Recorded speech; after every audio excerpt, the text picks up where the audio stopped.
बताइए, ये मुलाकात हुई, एक सीक्रेट मुलाकात हुई जिसके बारे में कोई नहीं पता, और ये वही पार्टी के नेता हैं जो जिस पार्टी के नेता यहाँ हिंदुस्तान में भी कहते हैं बांग्लादेश में जो हुआ वो यहाँ हो जाएगा।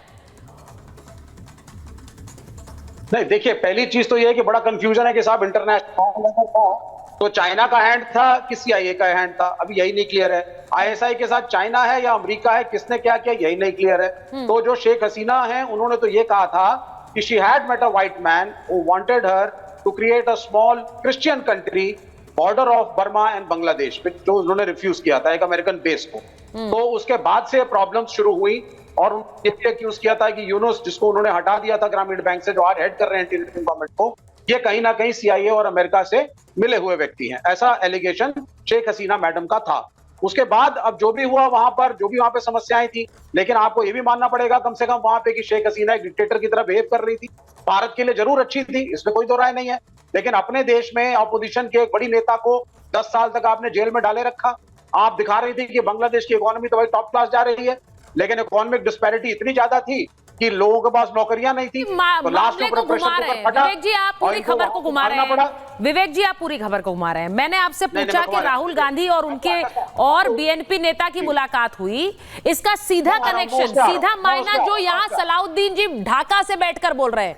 भाई वो ढाका में रहकर इतनी हिम्मत दिखा रहे हैं, वो कह रहे हैं कि यहाँ पर जो नेता थे बीएनपी के वो लंदन में मुलाकात कर रहे थे। मैं ये नहीं कह रही उनके लिए बड़ा आसान होगा ढाका में बैठकर ये बात करना, आप सोचिए जरा, लेकिन वो वहां पर बैठकर ये कह रहे हैं कि हिंदुओं पर अत्याचार हो रहे हैं। जो तख्ता पलट था उसकी जानकारी भारत में बैठे राहुल गांधी को थी, उस पर तो रिएक्ट करिए पहले, या उसको आप रफा दफा करना चाह रहे हैं? पहली चीज पूरी नहीं, मैं सीधा उस पर आ रहा हूं। पहली चीज, Gandhi family, not just Rahul Gandhi, चाहे मिसेस सोनिया गांधी हो और पूरी फैमिली उनकी शेख हसीना के व्यक्तिगत रूप से बहुत ज्यादा क्लोज थी। 1975 से 1981 तक पंडारा रोड दिल्ली में एग्जाइल में शेख हसीना यहाँ पे कांग्रेस के रूल में रही हैं, उनको संरक्षण था। जब इनके जो हस्बैंड हैं खालिदा जिया के, वो उस वक्त वहां पे थे। तो ये देखिए, ये एक अलग चीज है। तो ये कहना कि राहुल गांधी सब अचानक जो अभी तो मिले थे, अभी भी पूरी फैमिली शेख हसीना से मिली है यहाँ दिल्ली में, तो मेरे ख्याल से ये कहना कि राहुल गांधी वहां जाकर के बीएनपी के नेता से मिले थे और वो बीएनपी के नेता को एक तरीके से समर्थन दे रहे हैं कि जो करना है करो, अगर हिंदू मर रहे हैं मरने दो, ये एक बेकार की लॉजिक है और इसके अंदर कोई दम नहीं है, कोई दम है ही नहीं। और वो मिलकर के राहुल गांधी फिलहाल क्या करेंगे?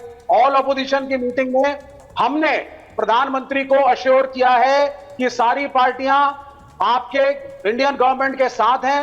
लीडर ऑफ अपोजिशन ने एस जयशंकर के साथ पर्सनली मिलकर के भी अश्योरेंस दिया है। तो दिस इज प्रोफॉक्सरस। और मैं, ये जो पत्रकार महोदय बैठे हैं बांग्लादेश से, वो ठीक है आप जो बोल रहे हैं, क्योंकि आप वहां पर हैं, आपको शायद वहां पे ज्ञान ज्यादा होगा। मैं 2-3 पत्रकारों से मैं भी टच में हूं, कई मीडिया पे मेरा भी उनके साथ इंटरेक्शन हो रहा है। हमें ये फीडबैक दिया जा रहा है जो खालिदा जिया के समर्थक थे उनमें वहां पे हिंदुओं की संख्या ज्यादा थी, अहमदियों की संख्या ज्यादा थी, शिया समुदाय फीडबैक मिल रहा है। ठीक है, अभी सबसे पहले आपको फीडबैक मिल रहा है, लेकिन बाकी जो खबरें चल रही हैं उनके कोई मायने नहीं है। आज हिंदुओं को सड़क पर उतरकर हरे रामा हरे कृष्णा कहना पड़ा है, हिंदू सारे जाग जाओ कहना पड़ा है, ये वहां की तस्वीरें आ रही हैं, वो झूठी हैं, लेकिन आपको अलग फीडबैक मिल रहा है। ठीक है, अच्छा है, आप अपना फीडबैक अपने मन मुताबिक ही ले रहे हैं, ये बड़ा क्लियर है। मैं एक बार सुनिए शोएब जी यहाँ बैठे हैं ढाका से, वो बता रहे हैं कि हिंदू बच्चियों को उठा के वहां पर किस तरह से उनके साथ अत्याचार हो रहा है, पर आपका फीडबैक अलग ही मिल रहा है। चलिए वो भी अच्छा है, लेकिन मैं एक बार जरा एक मिनट कर्नल नैन के पास जा रही हूँ, एक मिनट मैं एक बार कर्नल नैन और उसके बाद प्रेम कुमार जी के पास भी जाऊंगी। कर्नल नैन, मैं आपसे सिर्फ ये पूछ रही हूँ, नहीं कर्नल नैन, मिलिटरीली जब किसी देश को डिस्टेबलाइज किया जाता है, देखिए शोएब जी ने बड़ी इंपॉर्टेंट बात कही, उन्होंने कहा एक मुलाकात हुई और उसके बाद यहाँ पर डिस्टेबलाइज करने की जो बातें हो रही हैं, वही बातें यहाँ भारत में भी कुछ लोग कहते हैं। मैं आपसे पॉलिटिकली सवाल नहीं पूछ रही हूँ, लेकिन मैं आपसे ये पूछ रही हूँ कि वहां जब एक रिजीम ऐसी आती है जिसका एक नॉन फेस है कि वो भारत विरोधी है, ऐसे में ये भारत के लिए भी एक बड़ा खतरा होता है, क्या ये गलत है? नहीं, बिल्कुल गलत नहीं। देखिए, प्रोफेसर यूनुस साहब जो हैं, इनका हमेशा से भारत के खिलाफ ही थोड़ा सा एंगल रहा है, और अब जिस प्रकार से उन्होंने अपने 27 के करीब डिपार्टमेंट ले लिए हैं, सॉरी मुझे एक को आ रहा है, अगर कम करा सके तो जी, तो जैसे इन्होंने इतने डिपार्टमेंट लेके बैठ गए हैं और इन्होंने ये भी घोषणा कर दी है कि ये बांग्लादेश के अंदर बड़े सच्चे और बड़े अच्छे वाले इलेक्शन कराएंगे, लेकिन कब कराएंगे ये टाइम फ्रेम नहीं है। और ये इन्होंने सोच लिया है कि इसमें कपल ऑफ इयर्स, 2 साल भी लग सकते हैं, 3 भी लग सकते हैं, और स्टूडेंट्स को साथ में ले लिया। यानी पहली बार देख रहा हूं मैं सुचारिता कि किसी भी देश की, खासकर इस्लामिक देश की सेना तो मार्शल लॉ लाती थी, ये स्टूडेंट्स का मार्शल लॉ पहली बार देख रहा हूं। वो कहते हैं सेना को नहीं आने देंगे, जो इस्लामिक थॉट वाले उनको नहीं आने देंगे, जजेस को बोलते सभी के सभी रिजाइन करो, उनको जो एंट्रीम गवर्नमेंट में लिया जाता है, और ये यूनुस साहब इस सब का फायदा उठा रहे हैं। जुलूस की बात कर रहे हैं, तो अभी जुलूस के जो विजुअल सिचुएशन है, सिर्फ मैं ये मानता हूं कि जो बांग्लादेश की सेना है, वकार और जमीन, ये आदमी है जिसने पूरा खेल खराब किया, पहले भी खराब किया और अब चुपचाप बैठा है। पुलिस जो है वो घरों में बैठ गई जाके, स्टूडेंट्स जो है झंडे लेकर के चौराहे पे खड़े हैं। मुझे नहीं लगता कि जिस प्रकार से सब कह रहे हैं कि यहां पर जल्दी से जल्दी पीस आ जाएगा, हम लोग सेफ हो जाएंगे, ये किस एंगल से सेफ करने जा रहे हैं। बात बोली है कर्नल नैन, मुझे उस चीज पर सिर्फ ये लगता है कि बहुत सी तस्वीरें बांग्लादेश से आ रही हैं, और उन तस्वीरों को समझने के लिए ही हमने शोएब जी को आमंत्रित किया है, क्योंकि उन्होंने एक बड़ी बात कही।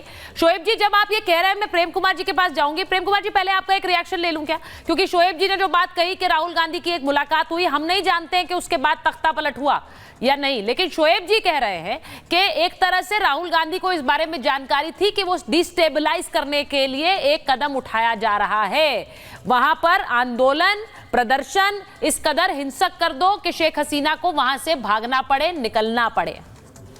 सुचारिता जी, अब तक बहुत सारी थ्योरीज बांग्लादेश में आई, ISI ने ऐसा कर दिया, पाकिस्तान ने किया, या अमेरिका ने किया, या चाइना ने किया। अब एक अजीबोगरीब थ्योरी सामने आई है कि 2 देश के विपक्षी दल के नेता तीसरे देश में मुलाकात कर रहे हैं और एक देश का तख्ता पलट कर रहे हैं। तो हम इसको तो ऐसे भी बोल सकते हैं भाई, राहुल गांधी को फंसाने के लिए, कि ये BNP से सहयोग लेकर के मोदी सरकार को टॉपल करने की साजिश कर रहे थे। नहीं, तख्ता पलट नहीं कर रहे हैं, तख्ता पलट की जानकारी थी। नहीं, दोनों में फर्क है। शोएब जी को ले लीजिए जरा स्क्रीन पर। अगर शोएब जी ने, उन्होंने ये नहीं कहा कि राहुल गांधी वहां अकेले पहुंच गए और तख्ता पलट कर दिया। उन्होंने कहा कि उन्हें जानकारी थी। आप बोलने दीजिए, बोलने देखिए, इस बात से हम न पुष्टि कर सकते न खंडन कर सकते। ये तो राहुल गांधी समझे जो वो बात कह रहे कि उनके बीच मुलाकात हुई, और मुलाकात कोई इलीगल नहीं हो सकती, ये लीगली मुलाकात होगी, एक बात। दूसरी बात ये है कि 2 देश के अपोजिशन लीडर कहीं मिल सकते हैं, इवन सत्ता पक्ष से भी मिल सकते हैं, इनका दोनों से संपर्क रहा, लेकिन इसका संबंध वहाँ की अस्थिरता से, राजनीतिक अराजकता से है। ये एस्टैब्लिश करने के लिए कौन लगे हुए हैं? ये कौन लोग हैं जो राहुल गांधी को इस विवाद में घसीट करके बदनाम करना चाहते हैं? क्या हमारे देश में भी वैसे ही बांग्लादेश जैसी तानाशाही आएगी कि अपोजिशन को जेल में बंद कर दिया जाए इसी तरह के बहानों में? कभी भ्रष्टाचार में, कभी आपने बांग्लादेश में सरकार अस्थिरता लाने की कोशिश की। ये बहुत बड़ी साजिश रची जा रही है, भारत की धरती से बाहर से साजिश रची जा रही है, और उसमें बांग्लादेशी पत्रकार उसमें उस चीज को स्कूप बना रहे हैं और हवा दे रहे हैं। ये भारत के विपक्ष के खिलाफ अंतरराष्ट्रीय साजिश है। अच्छा, ये भारत के विपक्ष के खिलाफ अंतरराष्ट्रीय साजिश। शोएब